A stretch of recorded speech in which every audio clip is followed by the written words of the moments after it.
And that afternoon, we joined units with the Armored Personnel Group. We went to Dung Lap. It was supposed to be a location of a cache of armor, of weapons and so forth was expected to be found there. And so the place was well booby-trapped, very well booby-trapped, right outside the village. And we went to start searching for military equipment, ammo, weapons, whatever. And while we were searching, there were also punji pits there. Those who listen know what punji pits are. And when somebody tripped a booby-trap grenade, and about, I don't know how many guys got hurt, maybe 5, 6 of them, had fragments, and they, of course, yelled medic. So I started running in the direction that they needed help, even though they were not a part of my platoon. They were part of another platoon. They weren't under my jurisdiction. But I started running towards them to help because there was several guys hurt, and the more medics, the better. And at my foot, my left leg fell into a punji pit. It dropped. It was just fortunate that the left leg fell into the punji pit. My right leg was still on solid ground, and I fell up to my hip almost. And when I looked down, I saw the spikes and stuff like that, and I thought, wow, that was close.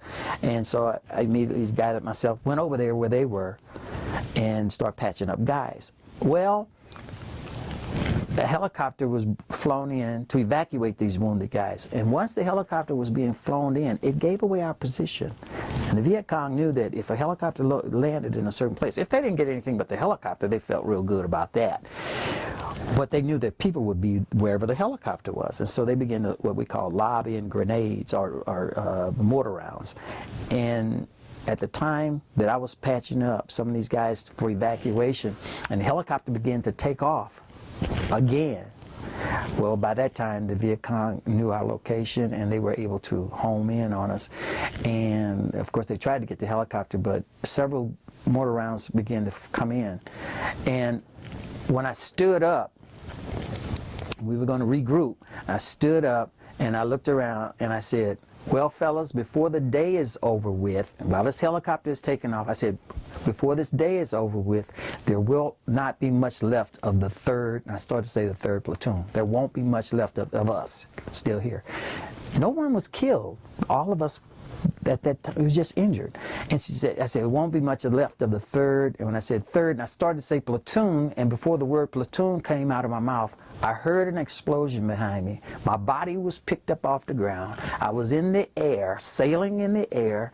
It was so surreal. It was like, is this real or not? It was happening so fast. I heard myself scream in pain before I knew it was me. And of course, I heard other guys screaming. And the next thing I know, I was unconscious. I was unconscious for about an hour and a half. They thought I was dead. I had shrapnel enter into my back and into the wall of my right kidney, and just escaped my spinal cord. So I was real fortunate. And the concussion from the explosion caused me to be unconscious. It picked me up, knocked me out, plus the shrapnel, and they thought I was dead. And I was face down. And after about an hour, I woke up. And when I woke up, there was total chaos. Total chaos. They had called in the F-100 Sabres and helicopters and artillery rounds, and when I was becoming conscious, the first thing I'm thinking about is, where's my aid bag? Because I'm responsible for the items that are inventoried in my aid bag. So I'm concerned about my aid bag. The regular serviceman would say, where's my weapon? Well, where's my aid bag? Because there's somebody who's hurt besides me. It was something to see and hear. Men, I got to keep myself composed. You hear screams, you hear hollering, you hear crying.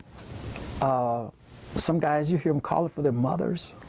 I'm telling you the truth. I heard guys call for their mom. Mama! I heard that, and I thought, oh my God. You heard cursings, all of it at the same time. Screaming for their mother, cursing. Somebody else is cursing. Somebody else is crying. Somebody else is yelling. And it's just total chaos. And And all that chaos, I was looking for my A-bag, and there was the other medic that I had trained with in San Antonio. He was there, a redhead kid from Texas. I can't remember his name. And he had his, and he was wounded. And I said, can I get your A-bag? I crawled because I couldn't walk. I was injured enough to the point where by concussion, I tried to stand up and I couldn't, and I said, well, I can crawl. So I started crawling around. I got his aid bag and I started crawling around to other guys and started patching them up. I disregarded my own wound and I was concerned about somebody else, and I crawled to several fellas and was patching them up, getting them ready for evacuation, and I'm just crawling. I can't walk, I can't stand, dragging my legs because I had no feelings in my legs. I remember coming to this lieutenant who was from the armored personnel unit, and he was injured and he lost it. Because he was concerned about his men. He was injured, but he was incapacitated. He could not command, and so it's like the fellows were following him. They're like at a loss. What do we do now? And so he's screaming, he's yelling, and there's more explosions. And I remember being concerned about him because he was an officer, and you need your officers, you know, otherwise you're lost. You know, like sheep without a shepherd. And I remember covering his body under all that fire. I climbed over his body and covered him up under the fires and the shooting, the explosions and so forth and everything. Comforted him. And it wasn't much I could do for him. He just had a foot wound. He had a foot wound. He was a very fortunate man. He just had a wound in his foot, but he was really distraught about the fact that he could not command like he was trained to do. And that was some of those experience. It happened. Who takes care of you? Nobody. I didn't get any treatment until I was done with everybody else that I got to, and I was just lying there, and my commander, the lieutenant, he came over and he looked at me and he said, "Wright," and I said, "Yes, sir." I was lying there, and he said, the lieutenant that I helped, he saw the things that I was doing, the other lieutenant who was injured. He reported it to my commander, and my commander told me, he said, "We thought you were dead." And I said, "Well, I did too, you know." And then he said, "What about your injury?" And I said, "I don't know. I don't know what it looks like because it's in my back." And so we were all evacuated. Helicopters evacuated us, and by the time we got back to the base camp, it was dark again. Dark. It was in the evening because we arrived there in the afternoon at that village, and so it was dark by the time we got back. And that was when I saw an American nurse. It was so good to see American women. And it was great. I said, "Oh, it's worth being wounded." It was great. I don't know, women have a tendency to just put a new sense of hope in guys who they have a specialty about them. It's just, they were special to me anyway, and that was great to see him. And I saw the lieutenant. He was in the hospital, the same hospital I was in. I had surgery, and it was just wonderful to see those ladies. So what were the extent of your injuries? I'm now at a 20% disability. I've been receiving compensation since then. The shrapnel was not very large. The doctor told me that, the surgeon, he told me that had it entered my back about another centimeter to the left, I would have severed my spinal cord.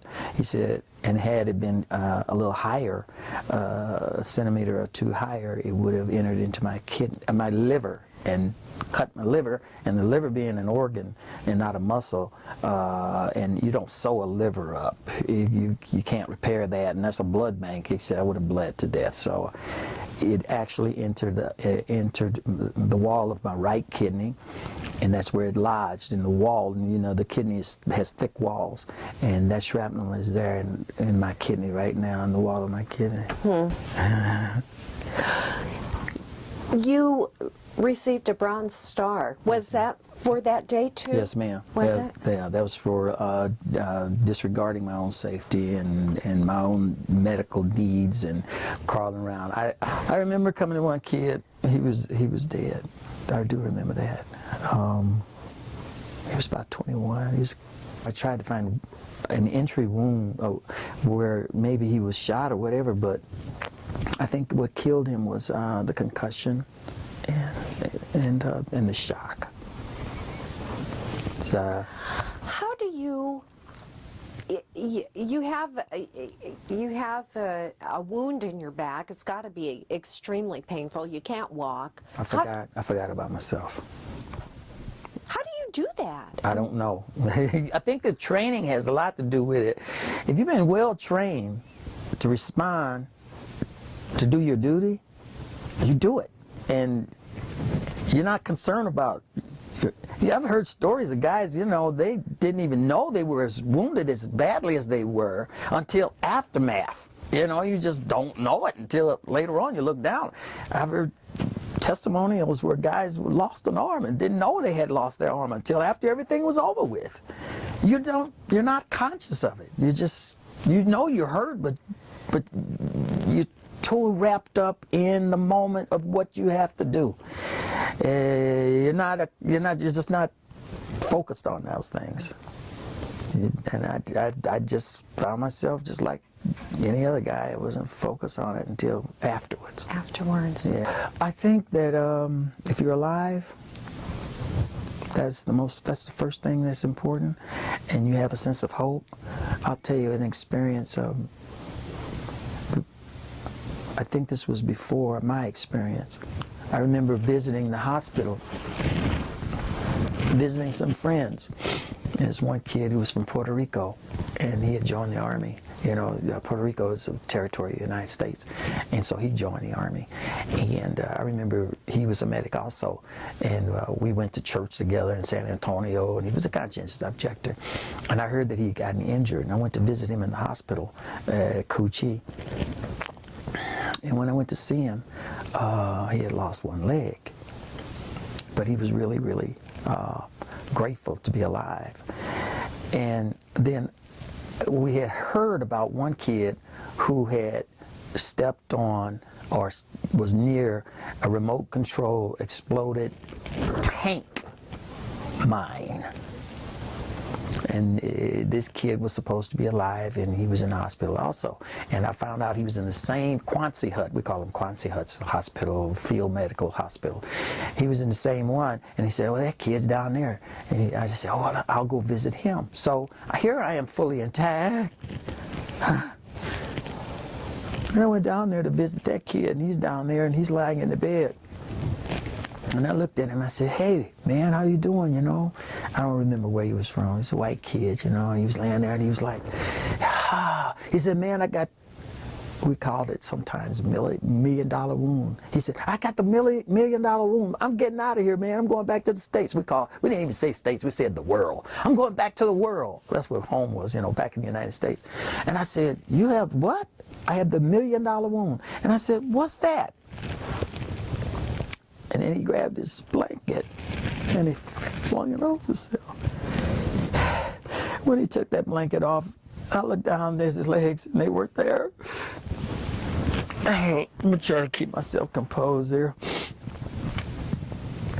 When I saw that, I almost fainted. Blood left my head. But this kid was happy, and I was shocked at his joy for being alive. And I looked down and I didn't see his legs. And he was smiling. And I looked at him and I thought, I'm so glad I didn't faint. I mean, I almost fainted. Everything just went away from me, my strength, but he didn't see that. He couldn't see it. I felt it though. And I was still able to stand up, and then I just agreed with him. Okay, yeah, you're alive, man. You're going back to the world. But I walked out of there, and a part of me left. Yeah, and that's when I began to learn to be desensitized. I'm still sensitive, but I found that I had to learn how to try not to be too emotional over there, even though it's still there, still with me.